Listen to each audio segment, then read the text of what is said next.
Bien sûr que c'est sous-coté les rythmes longs. Très souvent, on va faire du tam pam pam, patatatatam, tam tatam tam tam, mais jamais du. Et pourtant, on en a furieusement besoin. T'es prêt pour ce nouveau tuto? Allez, c'est parti. Amadeus! La musique à portée de tous. Moon Amadeus, la chaîne des tutos sur l'éveil musical, l'initiation musicale dès le plus jeune âge et particulièrement pour les enfants à partir de 3 ans. Qu'est-ce que tu peux mettre en place chez toi, dans ta salle de cours en tant que professeur d'éveil musical? Peut-être que tu recherches des ressources. Eh bien, tu es sur la bonne chaîne.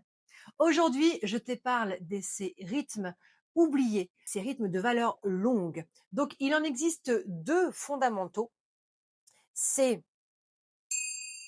2, 3, 4. Il y en a un qui dure 4 temps. Et il y en a un, 1, 2. Comment tu vas les aborder avec des enfants tout jeunes et comment tu vas passer de l'écriture symbolique, ça va être, on va la représenter comme ça, tu vas voir, je vais tout expliquer, à l'écriture dite conventionnelle. D'accord? Eh bien, je te propose 2 manières de faire. Déjà, dans un premier temps, comment tu vas faire si tu as pas des crotales indiennes? Moi, j'utilise ça.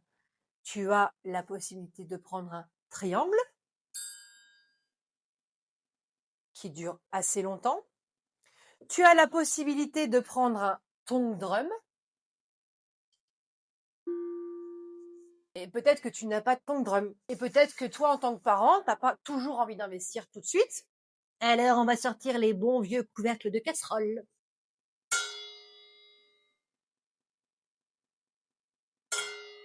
2, 3, 4. Hop, on arrête. En gros, tout ce qui est métallique, tout ce qui peut durer longtemps, ça peut être aussi une cloche. Voilà. Dis-moi en commentaire si tu as d'autres idées, ça m'intéresse.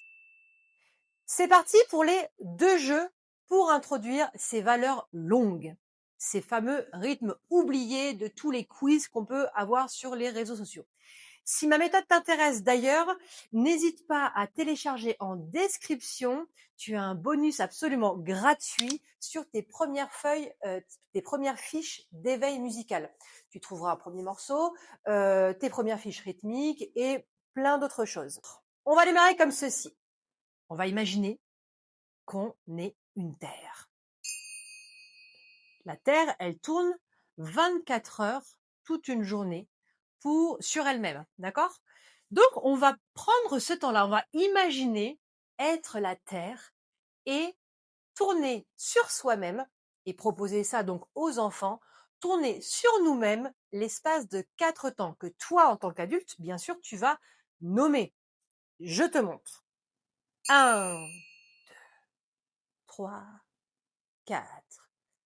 1, 2, 3, 4. T'as vu, je réajuste, hein, ok? Pour faire un tour sur moi-même. Tu peux imaginer dire à un enfant, bah tiens, toi tu es la Terre et puis il y a le Soleil, pour bien qu'il se rende compte de cet espace-temps, d'accord? Et tu peux demander à un autre enfant de représenter le Soleil qui lui ne bougera pas, d'accord? Tiens, pof, je le mets ici et je refais la Terre. Donc je suis face au Soleil. Ouh, là on est en plein pic, il est midi. 2, c'est la nuit ici. 3, 4, et je suis revenue. D'accord? Ça, c'est un truc qu'ils aiment bien faire. L'avantage de ces jeux, tu vois, et le deuxième que je vais te présenter tout à l'heure, c'est que ça pose les enfants. D'accord? Ce sont des jeux, pardon, que tu vas pouvoir initier avec le cours sur le rythme, les 3 premiers rythmes de base que je t'explique dans cette vidéo. Je te mets le lien en description. Pour ne pas te perturber, je te mets pas le lien en haut, mais en description, les 3 premiers rythmes de base où on part de la même manière de l'écriture symbolique à l'écriture conventionnelle. Je te laisserai le consulter. Bon, on a notre Terre, d'accord? Eh bien, la Terre, tu leur dis aux enfants, On va pas mettre des planètes, Terre sur les partitions. On va avoir besoin d'un symbole qu'on appelle la ronde. Voilà, ça te fait une première façon d'aborder ce fameux rythme qui dure 4 temps. 2, 3, 4 et hop, tu l'arrêtes. OK. Au départ, c'est toi qui vas le faire. Ensuite, tu vas inviter un enfant à le faire avec toi.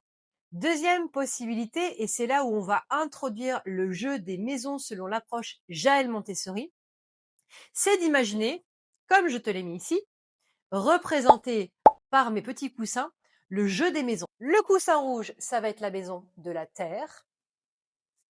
Je la pose devant. Et je montre aux enfants, je les appelle avec mes crotales. Il faut imaginer que les enfants ont choisi par exemple cette maison. Et moi, un peu plus loin, je les appelle et je fais. Eux doivent sortir de la maison comme ceci. Ils ont la possibilité de déménager et changer de maison. À ce moment-là, tu leur fais la maison du poisson. Le poisson, lui, dure 2 temps et il va faire comme ceci.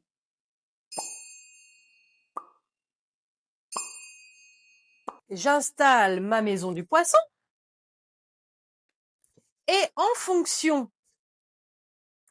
de ce que je vais leur proposer, soit je vais appeler le poisson, la maison des poissons. Les enfants qui auront choisi la maison des poissons, ils vont sortir. Et puis, soit ils ont la possibilité de déménager dans la maison de la terre, soit de revenir dans leur maison, la maison des poissons. OK? Je te fais la sortie des deux. T'es prêt?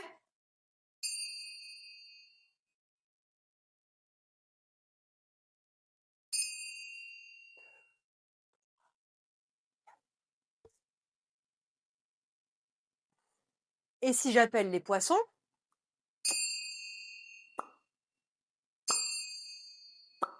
et on peut déménager. L'intérêt de ce jeu des maisons, c'est que tu vas pouvoir mettre d'autres coussins ou ce que tu définiras comme une limite de ces fameuses maisons. Ça peut être un tapis, ça peut être ce que tu trouves, hein. Des fois, on n'a pas toujours le matériel adéquat.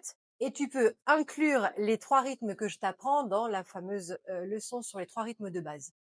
À ce moment-là, ça te fera 5 maisons. Et c'est plutôt pas mal.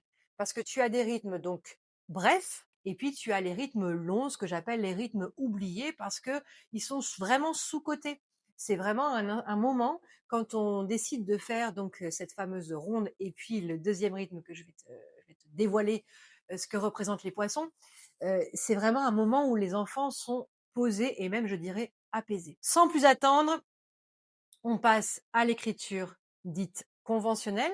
Donc moi, ce que je fais, c'est que quand je sens que les enfants retiennent facilement, ont compris la différence entre compter 4 temps et compter 2 temps, je leur mets la correspondance, comme je te le disais, de l'écriture conventionnelle. Donc la ronde pour la terre. À ce moment-là, ça fera comme ceci. Ronde, 2, 3, 4. Ronde. Je la nomme. Je nomme toujours le rythme au départ. Et ensuite, je ne le nomme plus. C'est aux enfants à reconnaître à l'oreille. Le rythme du poisson, c'est la blanche, blanche, blanche, blanche. Et je la mets pareil, de la même manière, à côté de l'écriture symbolique. Blanche, blanche.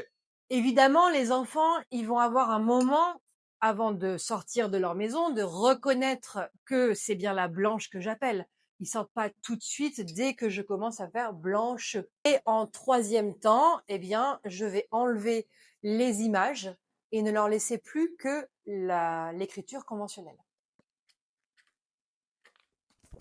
Et à ce moment-là, devant les tapis, ils n'auront plus que l'étiquette qu'ils devront reconnaître. C'est important de les inciter à les nommer parce que ce qu'ils vont pouvoir dire et répéter va s'intégrer dans leur mémoire. Dis-moi en commentaire ce que tu en penses. Dis-moi en commentaire s'il y a d'autres instruments que tu utilises pour ces fameuses valeurs longues. Je te dis à la prochaine. Tchuss.